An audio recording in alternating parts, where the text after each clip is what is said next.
മൂന്നാം നരേന്ദ്രമോദി സർക്കാരിന്റെ സത്യപ്രതിജ്ഞ 8-ാം തീയതി തന്നെയാകുമെന്ന സൂചന. എന്തായാലും സർക്കാർ രൂപീകരണ ചർച്ചകൾക്കായി NDA നേതൃയോഗം 7-ാം തീയതി ഡൽഹിയിൽ ചേരുകയും ചെയ്യും. എസ് നന്ദഗോപനാണ് ചേരുന്നത്. നന്ദൻ, എന്തായാലും ഈ മൂന്നാം NDA സർക്കാർ അധികാരത്തിലേറും എന്നത് ഉറപ്പായ സ്ഥിതിക്ക് ആരൊക്കെയാകും മന്ത്രിമാർ എന്നുള്ള ചർച്ചകൾ കൂടി ആരംഭിച്ചു കഴിഞ്ഞു. അത്തരം ചർച്ചകളിലേക്കൊന്നും കടന്നില്ല എന്നുള്ളതാണ് ലഭ്യമാകുന്ന വിവരങ്ങൾ. പ്രത്യേകിച്ച് ഇന്നിപ്പോൾ പ്രധാനമന്ത്രിയുടെ വസതിയിൽ നിതീഷ് കുമാറും അതേപോലെ തന്നെ സമാജ്വാദി മറ്റ് നേതാക്കളും ഇന്ന് കൂടിക്കാഴ്ച നടത്തുന്നുണ്ട് എന്നുള്ളതാണ്. ആ കൂടിക്കാഴ്ചയിലായിരിക്കും എന്താണ് അല്ലെങ്കിൽ തുടർന്നുള്ള പരിപാടികൾ എന്താണ് എന്നുള്ള ഒരു കാര്യത്തിലൊരു അന്തിമ തീരുമാനം ഉണ്ടാകുക. ചന്ദ്രബാബു നായിഡുവിനും അതേപോലെ തന്നെ നിതീഷ് കുമാറിനും മാത്രമാണ് ഇന്നത്തെ ഈ ഒരു പ്രധാനമന്ത്രി അനൗദ്യോഗികമായി വിളിച്ച ഒരു യോഗത്തിലേക്ക് ക്ഷണമുണ്ടായിരിക്കുന്നത്. 7-ാം തീയതി മറ്റ് വിശാലമായ ഇന്ത്യയുടെ മറ്റ് ഘടകകക്ഷികളെ കൂടി ഉൾപ്പെടുത്തിക്കൊണ്ടുള്ള യോഗം ഉണ്ടാകുമെന്നുള്ള സൂചനകളാണ് ലഭ്യമാകുന്നത്. അതിനുശേഷം 8-ാം തീയതി സത്യപ്രതിജ്ഞാ ചടങ്ങിലേക്കും മറ്റും കടക്കുമെന്നുള്ള വിവരങ്ങളാണ് ലഭ്യമാകുന്നത്. മറ്റ് മാധ്യമങ്ങൾ അത്തരം അഭ്യൂഹങ്ങളൊക്കെ തന്നെ പുറത്തുവിടുന്നുണ്ട്, ഇല്ലെങ്കിൽ ഇന്നയാൾ മന്ത്രിയാകും. എന്നാൽ ഈ ഒരു ഘട്ടത്തിൽ നമുക്ക് അത്തരം അഭ്യൂഹങ്ങളിലേക്കൊന്നും പോകാൻ പറ്റില്ല. യഥാർത്ഥത്തിൽ ഒരു പട്ടിക BJPയുടെ ഭാഗത്തുനിന്നും തരാത്ത പക്ഷം നമുക്ക് അത്തരമൊരു ചർച്ചകളിലേക്ക് കടക്കാൻ കഴിയില്ല എന്നുള്ളതാണ് യാഥാർത്ഥ്യം. അതേസമയം തന്നെ നിതീഷ് കുമാറും അതേപോലെ തന്നെ ചന്ദ്രബാബു നായിഡുവും വിലപേശൽ നടത്തുന്നു എന്നുള്ള വാർത്തകളും ഇതിനോടൊപ്പം തന്നെ പ്രചരിക്കുന്നുണ്ട്. ഏതായാലും അത്തരം പ്രചരണങ്ങളിൽ യാഥാർത്ഥ്യമില്ല എന്നുള്ളത് അവർ തന്നെ വ്യക്തമാക്കിയതാണ്. ഇനി നിതീഷ് കുമാർ കൂടി ഇത്തരം കാര്യങ്ങൾ തുറന്നു പറയേണ്ടിയിരിക്കുന്ന സാഹചര്യമുണ്ട്. ഏതായാലും ഇന്ത്യ സഖ്യം ഈ സർക്കാർ രൂപീകരിക്കും, അത്തരത്തിലുള്ള ചർച്ചകളും കേരളത്തിലടക്കം സജീവമാണ്. എന്നാൽ അത്തരം ചർച്ചകൾക്കൊന്നും അടിസ്ഥാനമില്ല എന്നുള്ളതാണ് ഇതുവരെയായിട്ടുമുള്ള നിലവിലെ ഡൽഹിയിൽ രാജ്യതലസ്ഥാനത്തെ രാഷ്ട്രീയ പ്രതിഭാസങ്ങൾ കൊണ്ട് നമുക്ക് മനസ്സിലാക്കാൻ കഴിയുന്നത്.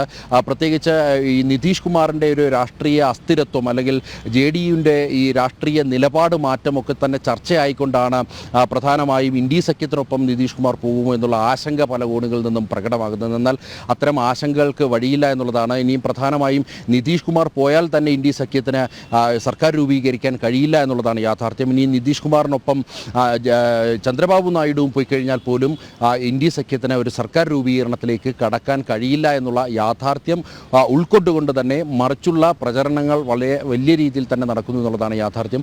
ഏതായാലും ഇന്നിപ്പോൾ പ്രധാനമായും നിതീഷ് കുമാറും ചന്ദ്രബാബു നായിഡുമായി നരേന്ദ്രമോദി കൂടിക്കാഴ്ച നടത്തുന്നുണ്ട്. ഈ സഖ്യ സർക്കാരിലേക്കുള്ള പിന്തുണ ഒരിക്കൽ കൂടി അടിവരയിട്ട് ഉറപ്പിക്കുക എന്നുള്ള ലക്ഷ്യത്തോടുകൂടിയാകാം പ്രധാനമന്ത്രി ഒരുപക്ഷെ ഈ ഇരു നേതാക്കളുമായി കൂടിക്കാഴ്ച നടത്തുന്നത് എന്നുള്ളതാണ്.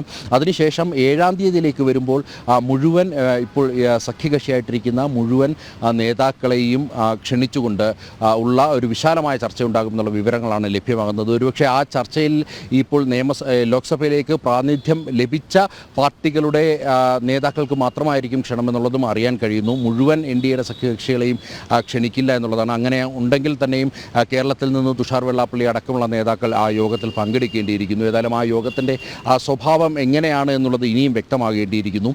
ഏതായാലും ഈ 7-ാം തീയതിക്ക് യോഗശേഷം അതിലൊരു അന്തിമ തീരുമാനമുണ്ടാക്കി 8-ാം തീയതി സത്യപ്രതിജ്ഞാ ചടങ്ങിലേക്ക് കടക്കുവാൻ വേണ്ടിയുള്ള നീക്കങ്ങളാണ് ഇപ്പോൾ രാജ്യ തലസ്ഥാനത്ത് നടക്കുന്നത്. അതിനുള്ള ഒരുക്കങ്ങൾ ഇതിനോടകം തന്നെ രാഷ്ട്രപതി ഭവനിലായി പുരോഗമിക്കുന്നു എന്നുള്ളതാണ് മനസ്സിലാക്കുന്നത്. അതുപോലെ തന്നെ പ്രധാനമന്ത്രി നരേന്ദ്രമോദി അല്പസമയത്തിന് മുമ്പ് രാഷ്ട്രപതി ഭവനിലെത്തി രാഷ്ട്രപതിയെ കണ്ട് അദ്ദേഹത്തിന്റെ രാജിക്കത്ത് കൈമാറിയിട്ടുണ്ടായിരുന്നു. എന്തായാലും രാജി രാഷ്ട്രപതി സ്വീകരിച്ചു. പക്ഷേ കാവൽ പ്രധാനമന്ത്രിയായി അദ്ദേഹത്തോട് 8-ാം തീയതി വരെ തുടരാൻ രാഷ്ട്രപതി ആവശ്യപ്പെട്ടിട്ടുണ്ട്. തീർച്ചയായും സ്വാഭാവിക നടപടിക്രമങ്ങൾ ആയിട്ട് നമുക്കിതിനെ കാണാം, വിലയിരുത്താം. എന്തായാലും 8-ാം തീയതി സത്യപ്രതിജ്ഞാ ചടങ്ങിലേക്കാണ് കാര്യങ്ങൾ നീളുന്നത്, അല്ലേ? തീർച്ചയായിട്ടും 16-ാം തീയതി ഈ സർക്കാരിൻ്റെ കാലാവധി കഴിയുകയാണ്. അതിനു മുമ്പ് ഈ രാജിക്കത്ത് നൽകുക എന്നുള്ളത് സ്വാഭാവിക നടപടിക്രമമാണ്. ഈ ലോക്സഭയുടെ കാലാവധി പൂർത്തിയാക്കിക്കൊണ്ട് അല്ലെങ്കിൽ അത് പിരിച്ചുവിടുവാൻ വേണ്ടി രാഷ്ട്രപതിക്ക് നിവേദനം നൽകുക അല്ലെങ്കിൽ രാജിക്കത്ത് നൽകുക എന്നുള്ളത് അത് സാധാരണഗതിയിലുള്ള ഒരു പ്രൊസീജിയറാണ്. അതിനുശേഷം കാവൽ പ്രധാനമന്ത്രി എന്ന നിലയിൽ നിലവിലെ പ്രധാനമന്ത്രി തുടരുക എന്നുള്ളതും അതൊരു സ്വാഭാവിക നടപടിക്രമത്തിൻ്റെ ഭാഗമാണ്. ഏതായാലും അനു സൂചിപ്പിച്ച പോലെ തന്നെ 8-ാം തീയതി തന്നെ സത്യപ്രതിജ്ഞാ ചടങ്ങിലേക്ക് കടക്കുമെന്നുള്ളതാണ്. അതിൽ ആരൊക്കെ മന്ത്രിമാരാകും, അന്ന് ആരൊക്കെ സത്യപ്രതിജ്ഞ ചെയ്യുമെന്നുള്ളതൊക്കെ തന്നെ ആകാംക്ഷയായി തന്നെ നമുക്ക് ഏവർക്കും കാത്തിരിക്കേണ്ടി വരും. പ്രധാനമന്ത്രി നരേന്ദ്രമോദിക്ക് പുറമെ എത്ര ക്യാബിനറ്റ് മന്ത്രിമാർ അന്നേ ദിവസം സത്യപ്രതിജ്ഞ ചെയ്യുമെന്നുള്ളതാണ് പ്രധാനമായും നോക്കിക്കാണേണ്ടത്. അതിൽ ആർക്കൊക്കെ ഏതൊക്കെ വകുപ്പുകൾ നൽകും. പ്രത്യേകിച്ച് ഇപ്പോൾ മുന്നണി സംവിധാനം കൂടുതൽ ശക്തമായ ഒരു സർക്കാരാണ് ഇപ്പോൾ മൂന്നാം നരേന്ദ്രമോദി സർക്കാർ വരാൻ പോകുന്നത്. മുന്നണികൾക്ക് കൂടി പ്രാധാന്യം നൽകേണ്ട സാഹചര്യം ഉണ്ടായിരിക്കുന്ന ഒരു സ്ഥിതിവിശേഷമാണ് നിലവിൽ ഉള്ളത്. ആരെയും തഴയാൻ കഴിയത്തില്ല. പ്രത്യേകിച്ച് നിതീഷ് കുമാറിനെ ആണെങ്കിലും അതേപോലെ തന്നെ ചന്ദ്രബാബു നായിഡുവിനെ ആണെങ്കിലും തള്ളിക്കളയാൻ കഴിയാത്ത ഒരു സ്ഥിതിവിശേഷമാണ് ബി ജെ പിക്ക് മുന്നിലുള്ളത്. സ്വാഭാവികമായും അവർക്ക് അവർ ചോദിക്കുന്ന അർഹമായ പരിഗണന നൽകേണ്ട ഒരു സ്ഥിതിവിശേഷം ഉണ്ടായിരിക്കുന്നു. എന്നിരുന്നാൽ തന്നെയും വലിയ വിലപേശലുകൾ ഒരുപക്ഷെ ഈ ഇരുഭാഗങ്ങളിൽ നിന്നും ഉണ്ടാകാനുള്ള സാധ്യതയില്ല എന്നുള്ളതാണ്.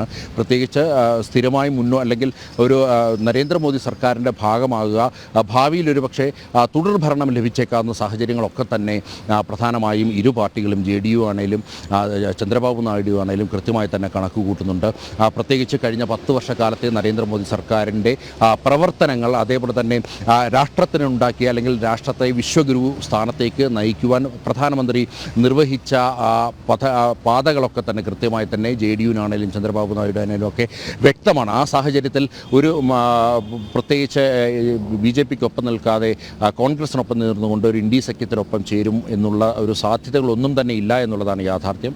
ഞാൻ നേരത്തെ സൂചിപ്പിച്ച പോലെ മറിച്ചുള്ള പ്രചരണങ്ങൾ വലിയ രീതിയിൽ വലിയ കോണുകളിൽ പ്രത്യേകിച്ച് കേരളത്തിലടക്കം നടക്കുന്നു എന്നുള്ളതാണ് യാഥാർത്ഥ്യം. അതേസമയം 9-ാം തീയതി ഈ 292 എന്നുള്ള സംഖ്യയുമായി നരേന്ദ്രമോദി സർക്കാർ സത്യപ്രതിജ്ഞ ചെയ്ത് അധികാരമേൽക്കുമെന്നുള്ള വിവരങ്ങളാണ് ഡൽഹിയിൽ നിന്നും നൽകാനുള്ളത്.